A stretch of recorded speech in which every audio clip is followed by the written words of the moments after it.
श्रीमा Shri Arvind Shri Arvind पाठचक्र online माध्यम योगदान करिथिबा भाई आपा मानक नमस्कार। आज आलोच्य विषय ध्यान किपरि करिबा। ध्यान किपरि करिबा प्रसंग रे आलोचना करिबा निमंते कटक जिला कलपड़ार विकास रंजन परिणा को मु अनुरोध करुछि। विकास भाई तांकर वक्तव्य प्रदान करंतु। माँ करुणामयी माँ परम प्रभु श्री अरविंद दिव्यजननी एवं परम प्रभुंकर दिव्य चरण कमल रे मोर कृतज्ञता भरा उपस्थित समस्त मातृ संतान मानकु सम्मान सहित प्रणाम जनाइबा सहित मु समस्त हृदय माँ दिव्य उपस्थिति को प्रणाम जनाऊँच और कृतज्ञता ज्ञापन कर। आमे माने जो विषय वस्तु पर आज आलोचना करवा से विषय वस्तुटी साधनार गोटे उपाय संपर्क में आम मैंने पारंपरिक योगर दृष्टिकोण जो देखा यह केवल गोटे उपाय नुहे पारंपरिक योगर यह एक प्रमुख उपाय हूँ ध्यान बा मेडिटेशन। धीरे धीरे यार गुरुत्व को समग्र संसार बुझापे आरंभ कलानी एवं ये ध्यान को एबे विभिन्न समस्यार समाधान पाई विभिन्न समस्यार निदान पाई गोटे उपाय हिसाब से भी संसार ग्रहण करने आरंभ कलानी एवं यह उपरे विज्ञान दृष्टिकोण मेडिकल साइंस दृष्टिकोण भी अनेक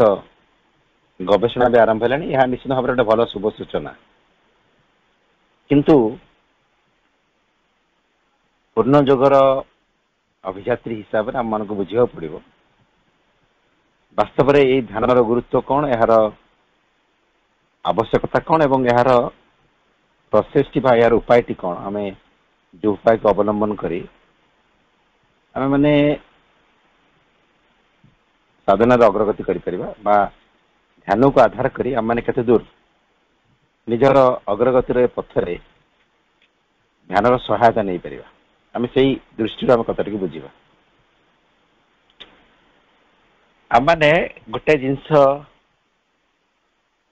अरे स्पष्टता हासिल करने दरकार सेटा हूँ आम मान लक्ष्य एवं लक्ष्य को हासिल करने आम मानकर विभिन्न उपाय जदि यही दुईटी दृष्टि आम कथा को विचार करवा तो ध्यान आमर लक्ष्य नुहे लक्ष्य को प्राप्त करने ध्यान टी हूँ एक उपाय जदि उपाय टी को आम लक्ष्य बोली भावीदबा ताले अधिकांश समय आम मानकर असुविधा हो पारे से आम सचेतन रहा लक्ष्य एवं उपाय मध्य तो ध्यान केबे भी आमर लक्ष्य नुहे लक्ष्य प्राप्ति ध्यान टी हूँ एक उपाय मात्र आउ किसी नुहे केवल गोटे उपाय उपायटी गोटे सहायक हो पारे उपायटी आमको सहायता प्रदान करने से शक्ति सामर्थ्य थाई पारे किंतु उपायटी केबे भी लक्ष्य नुहे प्रथम एप्रति सचेतन हवा ये उपायटी लक्ष्य नुहे एप्रति सचेतन हवा कारण कौन से संपर्क में माँ बहुत स्पष्ट आलोचना रही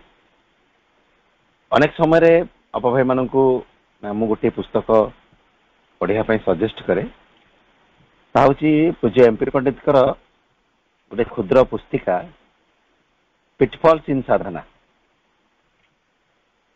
से संपर्क से बहुत चमत्कार भाव आलोचना कर मैंने मीन्स आम मैंने उपाय को एत गुरुत्व दौजे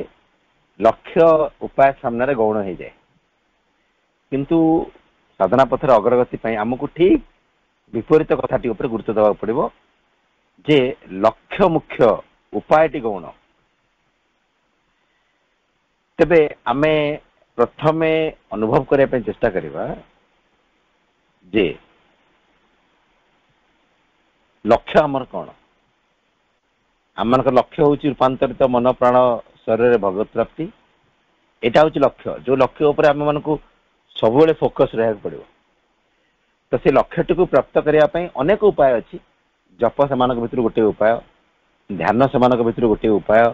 स्वाध्याय से भर गोटे उपाय अनेक उपाय सेमती रही प्रार्थना से भर गोटे उपाय दिव्य जननी को स्मरण करने से गोटे उपाय विभिन्न उपाय कि एम लक्ष्य नुहति आम मैंने उपाय उपर बेले बेले गुरुत्व देव तो लक्ष्य कौन हो जाए से साधना पक्षे ठीक नुह तो माँ कहते each meditation ought to be a new revelation for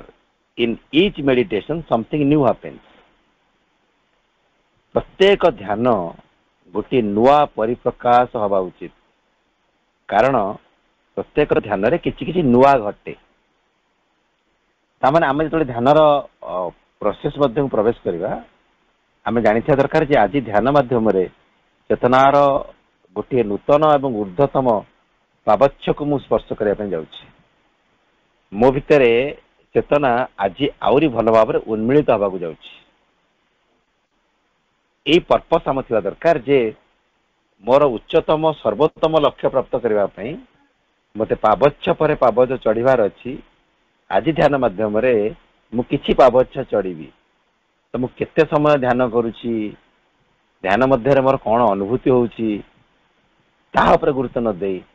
ध्यान भितर मु केते अग्रगति करुच्ची ता ऊपर मोर गुरुत्व रहिबा दरकार एटा होची कथा ए संपर्क रे मामू कहउछन ध्यान करबा समय रे आमानकर भावटी गोटे सरल शिशु परि हवा दरकार यह काहे हवा दरकार प्रथमे में मां को पढ़िबा मां ए संपर्क रे कोन कहउछंती तापरे टिके गुरुत्व दबा जे गुरुत्व देई बुझिया पई चेष्टा करबा जे गोटे शिशु सुलभ भाव ध्यान समय रहिबा कहीं आवश्यक माँ कहले when you sit in meditation you must be as candid and simple as a child not interfering by your external mind expecting nothing insisting on nothing once this condition is there all the rest depends upon the aspiration deep within you and if you call upon divinity if you call upon divinity then too you will have the answers जेतळे आमे ध्यान करबा मा कहउछंती गोटे निरीह सरल शिशु परि हे जिया दरकार जो निरीह सरल शिशुटी केबे भी बाह्य मन दृष्टिकोणरू कौन सी प्रकार इंटरफेयर करे नहीं कौन सी प्रकार आशा करे नहीं निज तरफरु कौन सी प्रकार प्रयास करके हासिल करने चेष्टा करे नहीं पूरा संपूर्ण सरल शिशु भाया से तार कार्यटी को करे आम गोटे उदाहरण देखिए कथा बुझी पार किछि पिला माने खेल माध्यम निजर कैरियर करने चाहते कंपटीशन भितर को जीवे से माने निजर कैरियर को एस्टाब्लिश करिए तो से खेलती से प्रैक्टिस करती से मैच खेलती से कंपटीशन को जाती एवं गोटे छोट शिशु खेले जो छोट शिशुटी खेले खेल माध्यम किसी हासिल करवा खेल माध्यम अन्य मान सी उन्नत सुपरियर ताको प्रूव करवा खेल माध्यम किसी व्यक्तिगत लाभ लोभ को हासिल करवा किसी सम्मान पाइबा किसी उपाधि पाइबा ए सबूर किसी भी तार उद्देश्य न था सिंपली सी निजर खेलटी को उपभोग करे खेल मध्य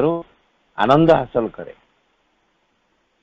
पाठ भितर भी जिज्ञासु मनोभाव देखी पिला माने पाठरू केवल शिखिबा जानिबा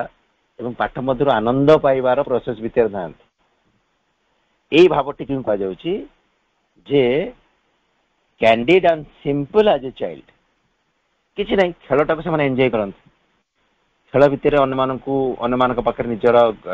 ज्ञान गरिमा निजर सामर्थ्य प्रतिपादित करवा एवं निजर से टैलेंट भितर किसी किसी हासिल करनवा गोटे कंपिटिशन भितर प्रवेश करवा यह उद्देश्य केवल भी न थाए। तो जिते आम ध्यान मध्य प्रवेश करवा माँ सामान कथाटी कहते जे आमको भी गोटे सरल शुद्ध कुनी शिशु हो पड़ो। जो कुनी शिशु कौन करे माँ कहले जे तार बाह्य मन नहीं सी कौन सी कथा को विचार करे ना मत कौन मिल ठीक कि भूल केते परिश्रम कले केते मते हासिल करिया पड़ो केमिति परिश्रम कले बा खेलिले उपाधि पाइबी सम्मान पाइबी रोजगार हम नथिंग किसी एक्सटर्नल माइंड तार इंटरफेयर करेनी किसी से एक्सपेक्ट करेनी किसी से इंसिस्ट करेनी यह हूँ शर्त। जदि एतिक शर्त ध्यान समय आम पालन करूँ तापर आम आस्पिरेशन अनुसार आम फल पाइबा। All the rest depends upon the aspiration deep within you. And if you call upon divinity, then too you will have the answer. यदि से भाया एक सरल शिशुर हृदय रे जड़े दिव्यता प्राप्त करने भी आस्पृहा करिवो तार उत्तर भी ताको मिल जिवो। किंतु जदि कामना वासना स्वार्थ अहंकार उच्च आकांक्षा नहीं कि किसी हासिल करने आम ध्यान मध्य प्रवेश करूँ तथापि आम हासिल करवा किंतु आत्म अग्रगति हम ना। ध्यान माध्यम असुर माने भी भगवत कृपा को हासिल करनौतले भगवान ठारू अनेक शक्ति सामर्थ्य ज्ञान हासिल करनौतले किंतु से भलिया प्रोसेस रे तांको भितर एक सरल शिशुर भाव नथिला। तो जहाँ भी सी हासिल करथिले से गुड़िक जेते ऊर्ध्वतम स्तर होना कहीं परवर्ती समय रे सेमानंकर अधोगति रे ही सहायता करथिला। तो आमे से विषय टिके विचार करबा से विषय रे सचेतन हवा जे ध्यान करने आमको गोटे शर्त दि जाऊँगी से शर्तटी हूँ जे आमे माने निश्चिंत भाव में एक सरल निरीह जहाँ कहते निष्कपट शिशुर हृदय को ध्यान करा पड़ो जे आमको ध्यान माध्यम व्यक्तिगत लाभ लोभ किसी हासिल कर नहीं। We have to be such clarity about this एतिकी स्पष्टता तो निश्चिंत भाव में आम मान रहा दरकार। आमे ध्यान समय रे अनेक डिफिकल्टीज भी फेस करू से ध्यान कौन कौन डिफिकल्टीज से संपर्क में माँ भी आलोचना कर जो आमे साधारण अवस्था रे चिंता को कंट्रोल कर पारथुबा किंतु आपण जो समय चिंता ध्यान करेंगे से समय अनेक अवांतर चिंता शक्तिशाली भावे भावे आपणकर चिंता मध्य को आपणकर चेतना मध्य को मन मध्य को प्रवेश करेंगे। ये गोटे डिफिकल्टीज। आउ गोटे डिफिकल्टीज हूँ ध्यान समय ही सर्वाधिक अस्थिरता आसे एवं तापर यदि सामान्य भाव में आम ध्यान टिके अभ्यस्त हवा तापर तामसिक प्रकृतिर कारण ध्यान समय ही निद आसे। आप अन्य समय ठीक बुलुवे चुपचाप ध्यान रे बसंतु आप निद लगे। दीज आर डिफिकल्टीज आपको केमिति ओवरकम करवा से विषय माँ कहते जिते बड़ असुविधा आसुना कहीं तुम असुविधा को आखि आगे रखी प्रयास को केबे बंद करिवो नहीं भगवत कृपा पर भरोसा रखी से चेष्टा को करी करी करी करी चली शेष को असुविधा को तुम अतिक्रम कर यहाँ हूँ कथा। आम मैंने ए संपर्क में सचेतन हवा माँ शर्त संपर्क में कहले कंडीशन संपर्क में कहले एवं ध्यान को उद्देश्य करवा ध्यान को आम लक्ष्य बोली भाविबा नहीं। ध्यान हूँ मीन जे कि प्रत्येक मुहूर्त आम भितर एक नुआ संभावना को जागृत करिवो एवं आमर लक्ष्य प्राप्ति दिगरे आमको एक अग्र पदक्षेप देवाई सहायता प्रदान कर। ध्यान जोगी हवा आम लक्ष्य नुहे ध्यान हूँ गोटे लक्ष्य प्राप्तिर गोटे मध्यम। ध्यान डिफिकल्टीज को ओवरकम करने माँ कहले आप लगी रे आपण प्रयास को जारी रखिए ये हूँ कथा। तापरे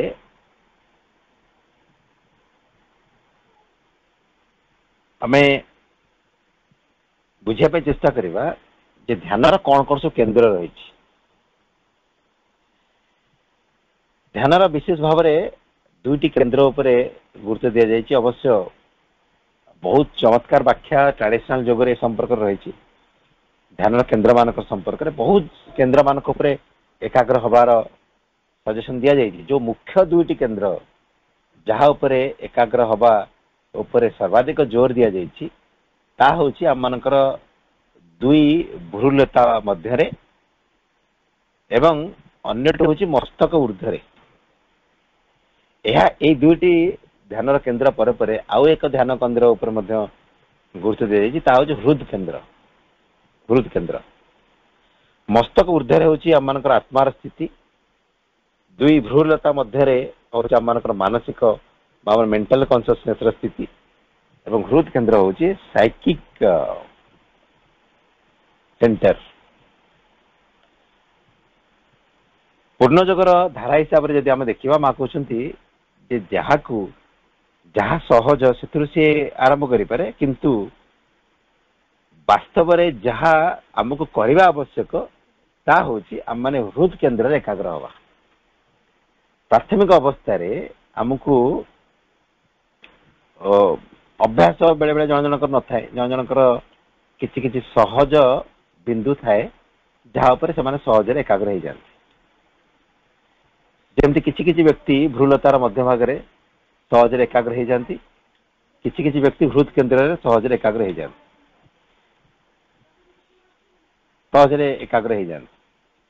ସେଇଟା ଆମେ ଅଭ୍ୟାସ କରିପାରିବା ମା କହିଛନ୍ତି। କିନ୍ତୁ ବାସ୍ତବରେ ଯୋଉ ଅଭ୍ୟାସରେ ଶେଷରେ ଆମକୁ ପହଞ୍ଚିବାକୁ ପଡିବ ନିଶ୍ଚିନ୍ତ ଭାବରେ ତାହା ହେଉଛି ହୃଦ କେନ୍ଦ୍ର। ମା ସେ ବିଷୟରେ କହିଲେ, ଇଟ୍ is always better for meditation to try to concentrate in the center of aspiration, one may say, the place where the flame of aspiration burns, to gather in all the energies there, and if possible to obtain an attentive silence as though one wanted to listen to something extremely subtle, something that demands a complete attention,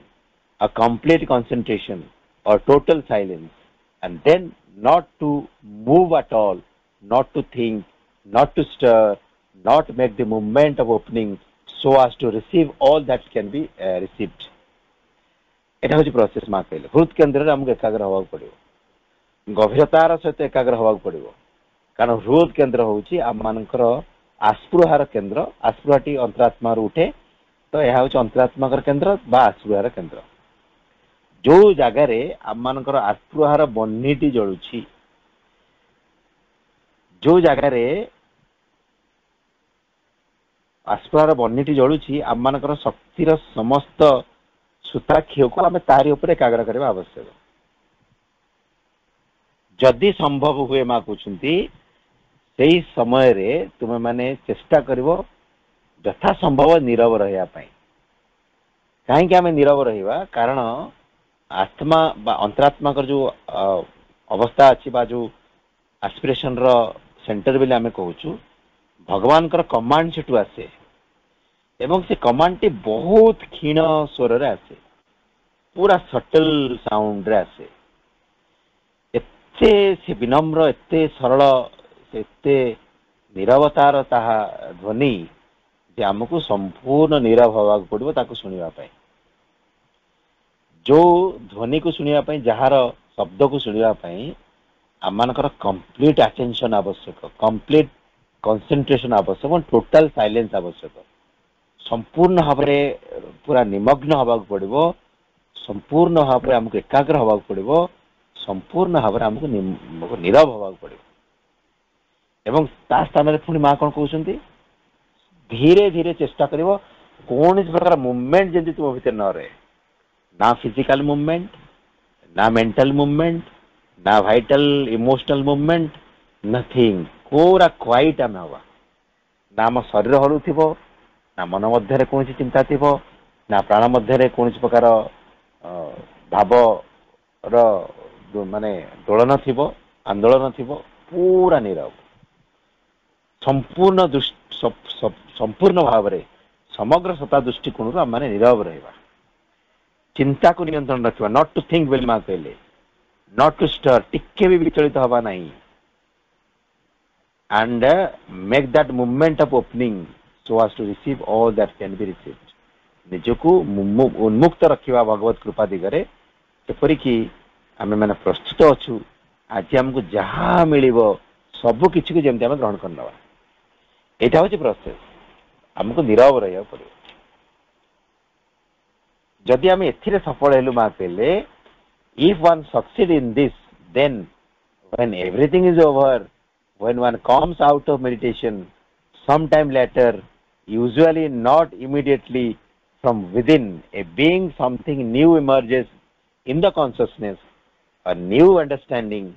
a new appreciation of things, a new attitude in life, in short, a new way of being. मांकर एटा बहुत चमत्कार message आम message को पढ़ा किंतु या पूर्व ए message गुरुत्व टिके उदाहरण माध्यम बुझापी चेष्टा करबा तापरे यार सरल आलोचना को जीवा पूज्य नलिंदांकर अनेक आर्टिकल मेडिटेशन ऊपर रही गोटे आर्टिकल होची मेडिटेशन एंड मेडिटेशन से बुझाउछंती आपण माने देखिबे अनेक व्यक्ति घंटा घंटा पर्यंत ध्यान करती किसी व्यक्ति एमती अच्छे दिन तमाम भी ध्यान करती ध्यान अभ्यास वर्ष वर्ष पर्यंत करिथिबा व्यक्ति सहित आपण भेटिबे सेमानकर व्यवहार रु आपण आश्चर्य हो जिवे जे ये व्यक्ति एते दिन पर्यंत एते वर्ष पर्यंत ध्यान करुछि ध्यान अभ्यास करुछि किंतु यार चेतना रे यार प्रकृति रे यार भाव अभ्यास रे व्यवहार रे सामान्य टिके परिवर्तन जना पड़ू नहीं तापरे किछि भी मार्जिन माने कौन माने जाको मार्जित भाव यार नहीं गोटे अति हीन साधारण व्यक्ति पर यार जीवन शैली एवं व्यवहार आम आश्चर्य हवा यार कारण कौन से कहते कारण ध्यान माध्यम वास्तव जदि ध्यान मूड को आम केवल चली जाऊँ केवल ध्यान पर आम ध्यान करुवा तो से आमर चेतनार विशेष किसी परिवर्तन घटो ना के घटो ना जड़े ध्यान समय तार प्रवृत्ति तार प्रकृति को केवल अवदमित करके रखिदेव सप्रेस करदेव जमती शंकराचार्य कहती जे ब्रह्म सत्य जगत मिथ्या तो जगत तो मिथ्या मिथ्या जगत को दूरे रखिकी सत्यतम ब्रह्म उपर केवल से ध्यानस्थ होकर रहिले एवं से सत्यतम ब्रह्म को से ध्यानस्थ अवस्था से केवल अनुभव करें एवं जेतेबेले ध्यान भंग हम तो ब्रह्म ठार संपर्क कटिगला तो साधारण जीवन सहित पुनर्बार संपर्क स्थापित हम साधारण जीवन और साधारण प्रकृति जो अवस्था अच्छी जीवन व्यवहार से अवस्था चली आस स्वाभाविक कथा तो ध्यान भितर चेतनार किसी विशेष किसी परिवर्तन हम ना जड़े ध्यान समय निजर प्रकृतिर ताड़न केवल जोर जबरदस्त निजी मुक्त रखि ध्यान पर जेमती सेमती जड़े ध्यान पूर्वर जो चेतनार अवस्था ध्यान पर से अवस्था अच्छी इट्स नो चेंज नथिंग तामाने ध्यान ध्यान गोटे जमती आम खाद्य खाऊँ आम विभिन्न प्रकार प्रकृतिर ताड़न को सम्मुखीन होचु सेमती ध्यान आउ कौन शोइबा खाइबा उठिबा गाधेबा इत्यादि करवा ध्यान भी से तार भीतर उपाय भितर गोटे किंतु ध्यान को जब पर्पसफुली यूज करने आरंभ करवा ठीक प्रोसेस जहाँ माँ कहले ताकू आम फॉलो करवा ध्यान आमर चेतनार परिवर्तन रे आम मानकर प्रकृतिर शुद्धि रे आमको सहायता प्रदान करिवो माँ जो उपायटी कहले माँ कहते से उपाय को अवलंबन करी तुम्हें सफल हवा को आरंभ कल तुम्हें देखिब जो ध्यान समाप्त घटुची किसी समय पर हुए तो सांगे सांगे न हो पारे किसी समय पर तुम अनुभव कर जे तुमर सत्तार गभीरता मध्य किसी एक नुआ जिनिसर उदय हवा को आरंभ कलानी नुआ चेतनार उदय हवा को आरंभ कलानी तुम भितर नूतन बोधगम्यता सृष्टि है तुम्हें तुम्हें सम्मुखीन होता परिस्थिति व्यक्ति एवं वस्तुमान के प्रति तुमर एक नूतन मनोभाव जागृत है न्यू एटीट्यूड नुआ जीवन प्रति नुआ मनोभाव तुम सृष्टि है एवं जदि संक्षिप्त भाव में कह चाहिए एक बंचार नुआ ढंग तुम्हें शिखा आरंभ कल माँ कहते if one succeed in this then when everything is over one comes out of meditation sometime later, usually not immediately, from within the being something new emerges in the consciousness, a new understanding, a new appreciation of things, a new attitude of life, new attitude in life, in short, a new way of being. आम संपूर्ण नुआ जीवन परिणत होती आम ध्यान को purposefully करवा ये प्रोसेस रे आगु को माँ केमती सब्जेक्टिव मेडिटेशन डायनामिक मेडिटेशन से संपर्क में स्पष्टता प्रदान करेंगे तापर माँ कहते if some people it is more difficult to concentrate in the heart center it depends on one's nature but it is better because if you concentrate there deeply enough it is there that you enter into contact with the psychic for the first time while if you concentrate in the head you have to pass later and the head to the heart to be able to identify yourself with the psychic being ଆମମାନଙ୍କର ଯେମିତି ମାଙ୍କର ଗୋଟେ message ବି ଅଛି ଏଇ ଯୋଗରେ ଅନ୍ତରାତ୍ମାଙ୍କ ମାଧ୍ୟମରେ ସାଧନା ଆରମ୍ଭ କରିବାଟା ହିଁ ସୁରକ୍ଷିତ ତ ଧ୍ୟାନର ପ୍ରାଥମିକ ପର୍ପସ ରହିବ ଆମେ କେମିତି ଅନ୍ତରାତ୍ମାଙ୍କ ସହିତ ସମ୍ପର୍କିତ ହେବା ତ ଅନ୍ତରାତ୍ମାଙ୍କ ସହିତ ସମ୍ପର୍କିତ ହେବାକୁ ହେଲେ ଆମକୁ ହୃଦ କେନ୍ଦ୍ରରେ ଏକାଗ୍ର ହେବାକୁ ପଡ଼ିବ ଏବଂ ହୃଦ କେନ୍ଦ୍ରରେ ଏକାଗ୍ର ହେଲେ ହିଁ ଆମେ ଅନ୍ତରାତ୍ମାଙ୍କର ସଂସ୍ପର୍ଶରେ ଆସିବା ତାଙ୍କର ପ୍ରଭାବରେ ଜୀବନକୁ ପ୍ରଭାବିତ କରିବା ପାଇଁ ଆମେ ସୁଯୋଗ ସୃଷ୍ଟି କରିପାରିବା ଯଦି ପ୍ରାଥମିକ ଅବସ୍ଥାରେ ଆମକୁ ଅନ୍ତରାତ୍ମାଙ୍କ ଉପରେ ଏକାଗ୍ର ହେବା ପାଇଁ ବା ହୃଦ କେନ୍ଦ୍ରରେ ଏକାଗ୍ର ହେବା ପାଇଁ କଷ୍ଟ ଲାଗୁଛି ମା କହୁଛନ୍ତି ସହଜ କେନ୍ଦ୍ର ଉପରେ ତୁମେମାନେ ଏକାଗ୍ର ହେଇପାର କିନ୍ତୁ ପରବର୍ତ୍ତୀ ଅବସ୍ଥାରେ ପୁନର୍ବାର ଆମକୁ ହୃଦ କେନ୍ଦ୍ରରେ ଏକାଗ୍ର ହେବା ପାଇଁ ଅଭ୍ୟସ୍ତ ହେବାକୁ ପଡ଼ିବ ତ ପ୍ରାଥମିକ ଅବସ୍ଥାରେ ଆମେ ଚେଷ୍ଟା କରିବା ହୃଦ କେନ୍ଦ୍ରରେ ଏକାଗ୍ର ହେବା ପାଇଁ ଅନେକ ଉପାୟ ବି ଏ ସମ୍ପର୍କରେ ଆମକୁ କୁହାଯାଇଛି ମା କହୁଛନ୍ତି ଚେଷ୍ଟା କରିବ ଦେଖିବା ପାଇଁ ଯେମିତି ହୃଦ କେନ୍ଦ୍ରରେ ତୁମର ଗୋଟେ ଅଭ୍ୟନ୍ତରୀଣ ସ୍ତରକୁ ଗୋଟିଏ ପାବଚ୍ଛଟିଏ ଯାଇଛି କଳ୍ପନାକୁ ବ୍ୟବହାର କରି ସେ ପାବଚ୍ଛରେ ଧୀରେ ଧୀରେ ଧୀରେ ଧୀରେ ଗଭୀରତା ମଧ୍ୟକୁ ପ୍ରବେଶ କରିବା ପାଇଁ ଚେଷ୍ଟା କରିବ ତାପରେ ମା କହୁଛନ୍ତି ଯେ ମେଡିଟେସନ ଗୋଟେ ସ୍ପେଶାଲ ପର୍ପସରେ ଥିବା ଦରକାର ଯଦି ମେଡିଟେସନ କୌଣସି ଉଦ୍ଦେଶ୍ୟ ନ ରଖି ଆମେ କେବଳ ମେଡିଟେସନ ପାଇଁ ମେଡିଟେସନ କରିବା ତାହେଲେ ଚେତନାର କିଛି ବି ପରିବର୍ତ୍ତନ ହେବ ନାହିଁ କିଛି ବି ପରିବର୍ତ୍ତନ ହେବ ନାହିଁ କିଛି ଲାଭ ନାହିଁ ସେମିତିଆ ମେଡିଟେସନ ସେ ଗୋଟେ ୱେଷ୍ଟ ଅଫ ଟାଇମ ଆମେ ମେଡିଟେସନ ମୁଡକୁ ଯାଇକି ମେଡିଟେସନ କୁ ଏନ୍ଜୟ କେବଳ କରିବା କିନ୍ତୁ ସେଥିରେ ଚେତନା ଉପରେ କିଛି ବି ପ୍ରଭାବ ପଡ଼ିବ ନାହିଁ ପ୍ରଭୁଙ୍କର ଗୋଟେ ମେସେଜ ଅଛି ଆଉ ଚମତ୍କାର ମେସେଜ ପ୍ରଭୁ କହୁଛନ୍ତି what do you call meditation ତୁମେ କାହାକୁ ଧ୍ୟାନ ବୋଲି କହୁଛ shutting the eyes and concentrating केवल आखि बंद कर एकाग्र हवा को तुम ध्यान कौच कि it is only one method for calling down the true consciousness to join with the true consciousness or feel its descent is the only thing important and if it comes without the orthodox method as it always did with me so much the better meditation is only a means or device the true movement is when even working or speaking one is still in sadhana प्रभु कहते तुम्हें ध्यान बोले क्या बुझुच आखि बंद कर स्थिर होकर एकाग्र हवा ध्यान बुझ कि ऊर्ध्वतम शक्ति को निम्न को आह्वान करने सत्यतम चेतना को आह्वान करने यह गोटे उपाय केवल यह एक पारंपरिक उपाय किंतु ये मेडिटेशन हूँ केवल उपाय एवं समान प्रकार कथाटी को जड़े चलुवा समय कार्य कर समय कथा कहता समय भी हासिल कर meditation it is not important thing actually एत गुरुत्वपूर्ण ए दृष्टि नुहे जदि आम केवल आखि बंद कर ध्यानस्थ होता ध्यानस्थ हबार उद्देश्य हूँ ऊर्ध्वतम शक्ति को आह्वान करवा तो जड़े कार्य को ऑफर करके भी से कथाटी करें जड़े प्रार्थना माध्यम से कथाटी करें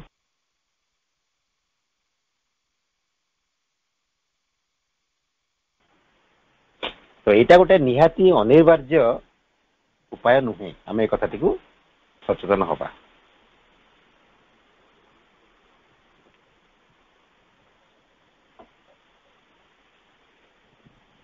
ये कथाटी कहीं आम बुझा गुरुत्वपूर्ण जे मेडिटेशन टाकू आम जो सब्जेक्टिव करदेवा यह तार हायर पर्पस को फुलफिल कर जाक माँ कहते मेडिटेशन विथ ए पर्पस कौन से प्रथम मेडिटेशन को सेल्फ अवेयरनेस में यूज करा जाय पारे माँ कहते sit down quietly before the sky before the sea or under the tree whatever is possible, to understand why you live, to learn how you must live, to ponder over what you want to do and what should be done. What is the best way of escaping from the ignorance and falsehood and pain in which you live? हम भितर self awareness को create करिया पई हमने meditation भी करि परिबा से process संपर्क में मां केमति कहले जे जेतेबेले भी तुमको समय मिलुची खोला आकाश तळे हो समुद्र सामने हो गच्छ तळे हो जोटी संभव निरवतार सहित बसी जाओ बुझिबा पई जे तुमे काहे की वंचित जानिबा पई जे तुमे किपरि वंचिबा उचित टिके एकाग्र हवा पई ते गभीर भाव में चिंता करबा पई तुमे कोन करूछ एवं एकथा भी जानिबा पई तुमे कोन करबा उचित एकथा भी जानिबा पई तुमे किछि समय एकाग्र हब ध्यानस्थ हब जो अज्ञानता एवं मिथ्या एवं जंत्रणा पूर्ण जीवन टी तुमे वंचुछ सेथिरु मुक्त हवा पई कोन जे उपाय ता माने आम भीतर इनर डिविनिटी को आम माने विभिन्न प्रश्न करबा पई संपूर्ण एकाग्र होई मेडिटेशन को मध्य व्यवहार करि परबा जो जो प्रोसेस रे आम माने सेल्फ अवेयरनेस आम भीतर आसीबो आम मान के भीतर सेल्फ अवेयरनेस रो अभाव बेले बेले थाए आम माने जानि न थाउ जे आम काहे की वंचिछु आम माने जानि न थाउ केमिति वंचिबा आवश्यक आम माने जानि न थाउ जे मु कोन करूची किंतु कौन करवा उचित या भितर अनेक प्रभेद रही आम जीवन में जहाँ जहाँ करुचु सबकि उचित नुहे आध्यात्मिक दृष्टि दिव्यता दृष्टिकोण आमको शिखा पड़ो मोर जीवन में को को कार्य गुड़िक करवा उचित तो तापाई आम कौन करवा आम प्रथम देखा मु कौन कौन करुच्ची मु जहाँ जहाँ करुच्ची आध्यात्मिक दृष्टिकोण ता करवा उचित कि उचित नुहे ये कथाटी उपर आम सचेतन हेले ही परवर्ती समय यार ग्रीप रु आम निजक मुक्त कर आम एस्केप हो पार आम समस्ते अज्ञानतार अवस्था रही समस्ते मिथ्याचार गोटे बलय भितर रही जंत्रणा पीड़ा जंत्रणा भितर आम मैंने समस्ते रही आम ये प्रश्न निजक पचार जीवन सारा कौन मुझे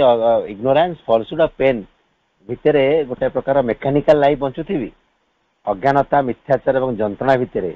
जीवन बंचुथी जमती आउ किछि भी यार समाधान नहीं जे मनुष्य जन्म पाई माने अज्ञानता मिथ्याचार और जंत्रणा अनिवार्य या कि तो आमको एकाग्र हवा पड़ो ध्यानस्थ हवा पड़ो जे अज्ञानता मिथ्याचार और जंत्रणा मुक्त होगापी कौन जो उपाय अच्छे या ध्यानस्थ ध्यान अवस्था आम जापर तो एथिरे आम मान सेल्फ अवेयरनेस ग्रो कर यहाँ गोटे प्रोसेस तापर माँ कहते मेडिटेशन रो क्वालिटी रहा दरकार क्वांटिटी नुह ए संपर्क में नलिंदा लिखिं कि व्यक्ति अच्छा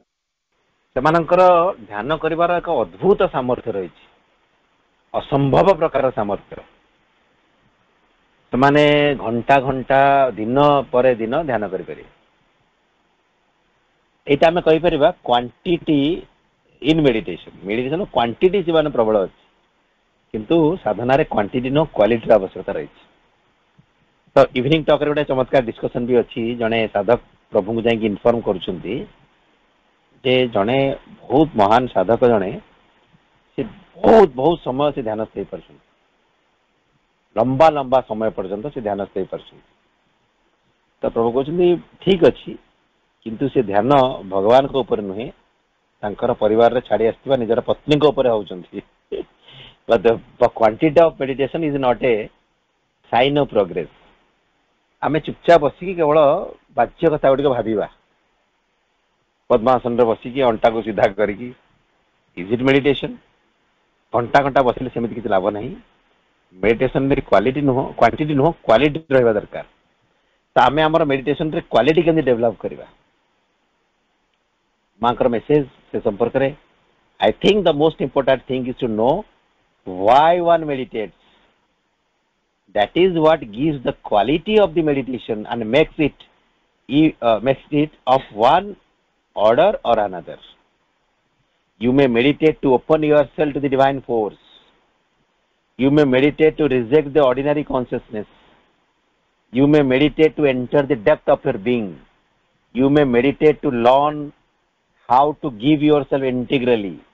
You may meditate for all kind of things. आमे ध्यान करबा पूर्वरु आमे गोटे सब्जेक्ट निर्धारित करबा, गोटे पर्पस निर्धारित करबा जे मु काहे की ध्यान करूची। जदि मु जानि नै मु काहे की ध्यान करूची ताले ध्यान विशेष किछि क्वालिटी गेन करि परिबो नाही। माँ के किसी सब्जेक्ट सजेस्ट कले आम मान ध्यान आम निजे भी निज तरफ अनेक पर्पस को सेट कर गभीर भाव में ध्यान करी कौन जे आम भगवत शक्ति प्रति निजक उन्मुक्त करने ध्यान कर आम भर साधारण निम्न चेतना को प्रत्याख्यान करने ध्यानस्थ हो पार आम चेतनार गभीरता प्रवेश करने ध्यानस्थ हो पार संपूर्ण भाव में परिपूर्ण भाव में किपरि भगवत सेवार निजक समर्पित करी हुए यही सब्जेक्ट ऊपर भी आम ध्यानस्थ हो पार एमती अनेक कथा अच्छी अनेक कथा अच्छी आदि आड कर समस्यार समाधान जानापी आम ध्यानस्थ हो पार गोटे उच्चतम चेतना सहित संपर्कित हाँपाई आम ध्यानस्थ हो पार गोटे नुआ ज्ञानर आलोक प्राप्त करने आम ध्यानस्थ हो पार एमती अनेक सब्जेक्ट को आम चाहिए ध्यानर पर्पस हिसाब से आम सेट कर पार तो जदि ध्यानस्थ हवा समय आम कौन पर्पस सेट करूना ताले ध्यानर क्वालिटी डेवलप कर ना आम आम पूरा कॉन्शियसली गोटे सब्जेक्ट सेट करवा माँ केतेटा सजेशन देले आगु को माँ अनेक सजेशन से संपर्क रही आम से सब उपर एकाग्र हो पार कौन कौन ध्यानर सब पर्पस हो पारे तापरे माँ को प्रश्न करागला mother I would like to know from you if it is good for me to devote more time to meditation than I am doing at present. I spend about 2 hours morning and evening together. I am as yet not quite successful in meditation. My physical mind disturbs me a lot. I pray to you that it may become quiet and my psychic being may come out. It is so painful to find the mind working like a mad machine and the heart sleeping like a stone. Mother, let me feel your presence within my heart always. माँ यार उत्तर ही कहते the increase of time given to meditation is not useful unless the urge for meditation comes spontaneously from inside and not from any arbitrary decision of the mind. My health, love, blessings are always with you. माँ को प्रश्न करागला जे माँ मु ध्यान रे किसी समय कटौची सकाळे घंटाए संध्यारे घंटाए मोर ध्यानर समय को बढ़िया पड़ो कि एपर्यंत भी मोर भौतिक मनटी मत डिस्टर्ब करुच्ची मु किपरि शांत हेबी एवं अंतरात्मा सहित संपर्कित हेबी सेतिपई मु आपन को प्रार्थना करुच्ची एरा मो पे बहुत कष्टदायक जे मोर मनटी गोटे पागल यंत्र परि कार्य करिवो एवं हृदय सेमती सोईकी रहिथिवो मु आपणकर उपस्थिति को हृदय अनुभव करने चाहूँगी यहाँ मु ध्यान करी कि तो माँ कहते जे ध्यानर समय बढ़े दवा यहीटा सब बेले व्यर्थ हुए जदि ध्यान करिवार इच्छाटी तुम हृदय स्वतःस्फूर्त भाव में न आसी तो से तुम्हें प्रार्थना करिपारिबो किंतु केवल गोटे फैशनेबल वे रे मेडिटेशन करवा बसवा घंटा घंटा तार किसी लाभ नहीं आमे गोटे निर्दिष्ट समय रे बहुत लंबा समय पर्यंत ध्यान करने अपेक्षा ध्यानर मूड रे सब रहा बेसी गुरुत्वपूर्ण माँ से विषय कहते to keep constantly concentrated and in-gathered attitude is more important than having fixed hours of meditation. अवश्य एक कथाटी कही माँ मेसेज टी को पढ़ी जो फिक्स आवर रे जो अपभाई मैंने ध्यानस्थ होती से कथाटी को मुझे डिस्करेज करूनी माँ इनिशियल स्टेज रे ध्यान पाई 6 आवर इवन 6 प्लेस भी रहा आवश्यक बोली माँ कहते किंतु परवर्ती समय आम एक एमित अवस्था को जावाई चेष्टा करवा जमती कि दिन तमाम प्रत्येक कार्य कर समय आमर चेतनाटी एकाग्र हो चेतनाटी आम मानकर उत्तम मनोभाव उपर केंद्रित हो आमे कौन करवा जदि केवल सकाळे संध्यारे घंटाए घंटाए ध्यान करदे एवं बाकी समय तिक आम मानकर फोकस ना माँ को ऊपर थिबो ना कार्यर परफेक्शन उपर रही ताकू भगवत चरण रे समर्पण करबा उपर थिबो आमे ओरा साधारण जीवन बंचुथिबा ताले सेमितिया हेले ध्यान हमर किछि भी सहाय्य करि परिबने अग्रगति रे तो फिक्स आवर मेडिटेशन रही पारे किंतु से मेडिटेशन भाव को आमे through out the day extend करबा पई चेष्टा करबा तापर प्रत्येक मुहूर्त रे माँ को ऊपर एकाग्र हवाटा होची बेसी गुरुत्वपूर्ण आमे क्रॉस लेग करिकी बा पद्मासन रे आखि बंद करी केते समय बसुछु ताहा एकदम गुरुत्वपूर्ण नुहे गुरुत्वपूर्ण होची एक ध्यानर मूड रे रहबा सब बेले माँ को ऊपर सरल शिशु परी एकाग्र होइकी रहबा एटा होची गुरुत्वपूर्ण तापर मेडिटेशन पई सब्जेक्ट दबा कोन आवश्यक आमे एबे कथा हेले माँ कहउछंती जे मेडिटेशन गोटे पर्पस रहबा दरकार गोटे सब्जेक्ट रहबा दरकार कौन सेटा कहीं आवश्यक माँ को से संपर्क भी प्रश्न करागला जो when you give us a subject for meditation what should we do about it keep thinking of it जदि तुम्हें गोटे सब्जेक्ट दे दउछ ध्यान पई आमे से सब्जेक्ट को लेकिन कौन करिवु आमे केवल से सब्जेक्ट ऊपर भाबिबु कि माँ कहउछंती keep your thought focused upon it in a concentrated way निजर चिंताटी को से सब्जेक्ट ऊपर एकाग्रतार सहित निमग्न करके रख यहाँ हूँ उपाय आम गोटे सब्जेक्ट फिक्स करदे माँ प्लेग्राउंड टॉक सरीगला माँ गोटे लाइन दियंती today it is the subject for meditation आज ध्यान यह हूँ विषय वस्तु माँ दियंती एवं समस्ते से जगार सामूहिक भाव से सब्जेक्ट उपर एकाग्र हूँ आम मैंने गोटे निजे गोटे सब्जेक्ट निर्धारित करदे कौन हो पारे सब्जेक्टा जे मोर अशांत भाव को शांत करवा हृदय एक ज्ञान प्राप्त करवा समस्या गोटे समाधान पाइबा जहाँ भी गोटे सब्जेक्ट हम आर्ट रो भल जिन हूँ कौन आम जब माँ कौन दिव्य वाणी को लेकिन आम एकाग्र हवा गोटे जेको गोटे दिव्य वाणी आम नहीं जावा सावित्री महाकाव्य गोटे मंत्र को आम नहीं जावा माँ पुस्तकर गोटे वाक्य मंत्र तुल्य वाक्य को आम नहीं पारिबा माँ ध्यान और प्रार्थनार गोटे कुनी मंत्रटी को आम नहीं पारिबा जहाँ पर आम बारंबार एकाग्र हवा एटा भी आउरी ऊर्ध्वतम कथा and it will be a very much best subject for meditation माने I am adding more emphasize superlative degree एक कथा टी कहया पई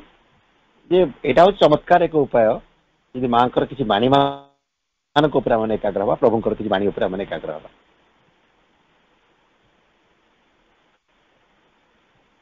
गोटे माँ निजे सब्जेक्ट को सजेस्ट करते चमत्कार चमत्कार सब्जेक्ट सब माँ निजे मेडिटेशन पूर्व आम किसी एग्जांपल नहीं जे you may meditate to open yourself to the divine force you may meditate to reject the ordinary consciousness you may meditate to enter the depth of your being you may meditate to learn how to give yourself integrally you may meditate for all kinds of things माँ सब subject देले आम पूर्व पढ़ीचे माँ आहरी subject suggest करछंती examples of subjects for meditation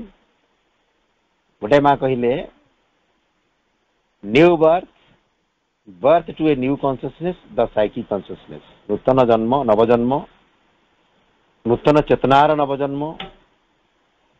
चैत्य चेतनार नवजन्म ये these are subjects of concentration of meditation तापर पुणी माँ गोटे सब्जेक्ट देले how to awaken in the body the aspiration for the divine एटा गोटे सब्जेक्ट किपरि आमे माने हमर शरीर चेतना रे भगवान को पई आस्पृहा सृष्टि करि परिबा आमे याको सहजरे बुझी होबनी मा मन रे आमे ध्यानस्थ हेले कथाटी रो एक्सपीरियंस आमे नबा तापर माँ कहउछनी turning one's gaze inward looking within oneself एटा गोटे सब्जेक्ट ऑफ मेडिटेशन मु ध्यानस्थ हेबे किपरि मोर दृष्टिकोण जा बाह्य दिगरे निक्षेप होइकी अछि ता किपरि अंतर्मुखी हेई परिबो किपरि मो अंतर गभीरतार भीतर को मु प्रवेश करि परिबो ଏଇଟା ଗୋଟେ ମଧ୍ୟ ଧ୍ୟାନର ବିଷୟବସ୍ତୁ। ଆହୁରି ଏକ ଚମତ୍କାର ଧ୍ୟାନର ବିଷୟବସ୍ତୁ ମା ଦେଲେ ପ୍ରାକ୍ଟିକାଲ ଲେଭେଲରେ ଆମେ ଏ କଥାର ଗୁରୁତ୍ୱଟିକୁ ବସ୍ତି ଚମତ୍କାର ଭାବରେ ବୁଝିପାରିବା। ମା ଲେଖୁଛନ୍ତି ଦ ଇଲ୍ ଇଫେକ୍ଟସ୍ ଅଫ୍ ଅନକଣ୍ଟ୍ରୋଲ୍ଡ ସ୍ପିଚ୍। ଅନାବଶ୍ୟକ କଥାର କ'ଣ କୁପ୍ରଭାବ ଅଛି ଏହାକୁ ସବଜେକ୍ଟ ଆକାରରେ ନେଇକି ଆମେ ବାରମ୍ବାର ଧ୍ୟାନ ଦେଇପାରିବା। ବେଳେବେଳେ ଆମମାନଙ୍କର ପ୍ରକୃତିରେ କିଛି କଥା ଥାଏ, ଆମେ ସେ କଥାଟିକୁ ଭୁଲ ବୋଲି ଜାଣିଥାଉ କିନ୍ତୁ ତାକୁ ବାରମ୍ବାର ପୁନରାବୃତ୍ତି କରୁ। କାରଣ ଆମର ଯୋଉ ଜ୍ଞାନଟି ଥାଏ ଏ କଥାଟି ଭୁଲ ବୋଲି, ସେ ଜ୍ଞାନଟି ଆମର ସରଫେସ୍ ମାଇଣ୍ଡରେ ଥାଏ। ଯେପର୍ଯ୍ୟନ୍ତ ସତ୍ତାର କୋଣ ଅନୁକୋଣକୁ ସେ ଜ୍ଞାନଟିକୁ ବ୍ୟାପ୍ତ ନ କରିଛୁ ସେ ପର୍ଯ୍ୟନ୍ତ ତାକୁ କାର୍ଯ୍ୟକାରୀ କରିବାରେ ଆମେ ସଫଳ ହେଇପାରିବା ନାହିଁ। ତ ଆମେ ଯଦି ଧ୍ୟାନସ୍ଥ ହବା ତ ଧୀରେ ଧୀରେ ସେ ଜ୍ଞାନଟି ଆମର ଅସ୍ଥି ମଜ୍ଜାଗତ ହେଇଯିବ, ଆମର ପ୍ରତ୍ୟେକ ସତ୍ତାକୁ ସ୍ପର୍ଶ କରିବ ଏବଂ ସେଇ ଖରାପ ଅଭ୍ୟାସରୁ ମୁକ୍ତ ହେବା ସହଜ ହବ। ତ ଏଇଟା ଗୋଟେ କଥା ଯେ ଆମେ ସମୟ ଜାଣିଛୁ ଯେ ଅନକଣ୍ଟ୍ରୋଲ ସ୍ପିଚ୍ ମାଧ୍ୟମରେ ଆମେ ଅନେକ ଇଲ୍ ଇଫେକ୍ଟକୁ ଫେସ୍ କରିଛୁ, ଜାଣିଛୁ, ତଥାପି ଆମର ସ୍ପିଚ୍ ଅନକଣ୍ଟ୍ରୋଲ ରହୁଛି। ତ ଆମେ ଏ ସବଜେକ୍ଟ ଉପରେ ମଧ୍ୟ ଆମେ ଧ୍ୟାନ ଦେଇପାରିବା। ମା କହୁଛନ୍ତି ଧ୍ୟାନସ୍ଥ ହୁଅ, what R the ill effects of uncontrol speech. ଅବାନ୍ତର କଥାବାର୍ତ୍ତା ହବାର କ'ଣ କ'ଣ କୁ ପ୍ରଭାବ ସବୁ ରହିଛି, କ'ଣ କ'ଣ ତୁମେ ଅସୁବିଧା ଭୋଗ କରୁଛ, ଏହା ଉପରେ ମଧ୍ୟ ତୁମେ ଏକାଗ୍ର ହେଇପାରିବ। ଅନ୍ୟ ଗୋଟେ ସୁନ୍ଦର କନସେପ୍ଟ ମା କହିଛନ୍ତି, ଆଜି ତ ସମୟ ହେଇଯାଇଛି, ଆପଣମାନେ ନିଜେ ପଢ଼ିବା ପାଇଁ ଚେଷ୍ଟା କରିବେ। ମା କହୁଛନ୍ତି ଡାଇନାମିକ୍ ମେଡିଟେସନ୍। ଏମିତି କ୍ରିୟାଶୀଳ ଧ୍ୟାନ କରାଯିବ ଆମେ ପ୍ରତ୍ୟେକ ମୁହୂର୍ତ୍ତରେ ପ୍ରସ୍ତୁତ ହେଇକି ଥିବା ଯେ ନିଜର ଚେତନାର ଏକ ନୂତନ ପାବଚ୍ଛକୁ ଉଠିବା ପାଇଁ, ନିଜ ଭିତରେ ଏକ ନୂଆ କ୍ୟାରେକ୍ଟର, ନୂଆ କନସିୟସନେସକୁ କ୍ରିଏଟ୍ କରିବା ପାଇଁ ବା ଅଗ୍ରଗତି କରିବା ପାଇଁ ଯଦି ଆମେ ଧ୍ୟାନକୁ ବ୍ୟବହାର କରିପାରିଲୁ, ଦେନ୍ ଦି ମେଡିଟେସନ୍ ୱିଲ୍ ବି ଡାଇନାମିକ୍। ଆମେ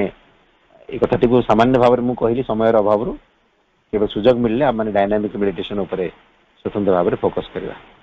ମାତୃଚରଣରେ କୃତଜ୍ଞତା ଭରା ପ୍ରଣାମ ସମର୍ପଣ କରିବାର ସହିତ ଆଜିର ଆଲୋଚନାଟିକୁ ମୁଁ ମାଙ୍କର ଚରଣରେ ସମର୍ପଣ କରୁଛି। ସମସ୍ତ ଅପଭାଇମାନଙ୍କୁ ପ୍ରଣାମ। ମା ବର୍ତ୍ତମାନ ଗୋଟିଏ ମିନିଟ୍ ମାଙ୍କ ନାମ ଜପ କରିବା ସହିତ ଆଜିର ଶ୍ରୀଅନ୍ନ ପାଠ୍ୟକୁ ସମାପ୍ତ କରିବା। ମା ମା ମା ମା ମା ମା ମା ମା ମା ମା ମା ମା ମା ମା ମା ମା ମା ମା